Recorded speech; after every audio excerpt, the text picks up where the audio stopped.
అన్నా నమస్తే అన్నా. నమస్తే అమ్మా. నమస్తే. బాగున్నారా? బాగున్నాం.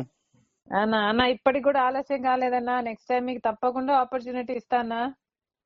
ఏమ్మా మరిగా ఇప్పుడు కూడా మీకు పార్టీలో చాలా సముచితమైన స్థానం ఇస్తాము, మీకు గౌరవం ఇస్తాము.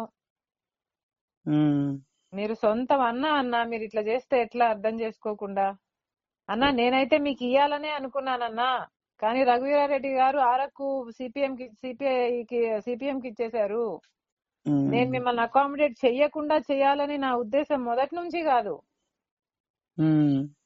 అట్లాంటిది మీకు అన్ని తెలిసి, నా గురించి కూడా తెలిసి, రాజశేఖర రెడ్డి బిడ్డ గురించి కూడా తెలిసి, నేనేదో డబ్బుల కోసమో మా టీం ఏదో డబ్బుల కోసమో బిల్లిబాబుని చేశామనేది వాస్తవం కాదు కదన్నా.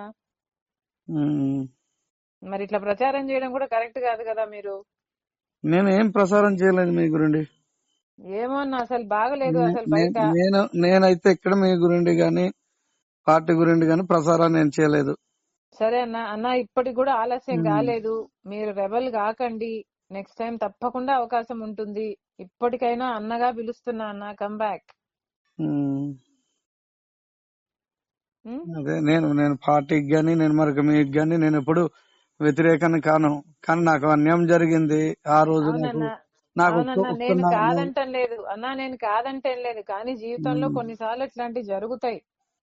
దానికి మన చేతుల్లో ఉండవు అన్ని విషయాలు. నేను ఒకటే అనుకున్నాను, మనకి ఏ రోజు జెండా మోయిన వాడికి, ఏ రోజు పార్టీలో లేని వాళ్ళకి ఇచ్చేయడం వల్ల నాకు అది మరొక విషయం ఏంటంటే, మీరు ఆ వేలాది జనాల ముందు మరొక ప్రకటన చేయకపోయినా బాగుండేది. నేను అక్కడ ప్రకటన చేయడం వల్ల నేను డిసప్పాయింట్ అయ్యాను. మా వాళ్ళు మరొక ఇది అయిపోయారు. దానివల్ల అన్ని తెలుసు అన్న, మీకు అన్ని తెలుసు. మీకు కాంగ్రెస్ ఓట్ బ్యాంకు ముఖ్యము, మనకు వైసీపీ ఓట్ బ్యాంకు కూడా ముఖ్యము. రెండు కలిసి వస్తాయని కదా నేను తీసుకుంది. అవునవును. మరి మీరు అక్కడ నిర్ణయం అన్నది ఇప్పుడు నేను చూసాను. నేను తీసుకుంది ఎందుకు? మీకు ఇక్కడ కాకపోతే మీకు అక్కడ ఇద్దామనే కదా తీసుకున్నా నేను. మీకు తెలుసు కదా. అదే ఇప్పుడు నేను చూసాను. మీరు ప్రసారం చేసేది, మరి మీరు డైవర్స్ మీద మాట్లాడేది నేను చూసాను. మొన్న నా జనాల్ని చూస్తే 5 రెట్లు ఎక్కువ వచ్చారు నాకు. నేను రూపాయి ఖర్చు పెట్టకుండా నా వీడియోస్ మరి ఇవన్నీ పెట్టమంటే పెడతాను, చూడండి. అన్నా ఏం అవసరం లేదు. నిజంగానే నేను ఓట్ బ్యాంకు, నేను ఆ రోజు కూడా అన్నాను, నేను ఓట్ బ్యాంక్ ఉన్నవాడిని, నా గ్రౌండ్ లెవెల్లో రిపోర్ట్ లేదు అనేసి అన్నారు.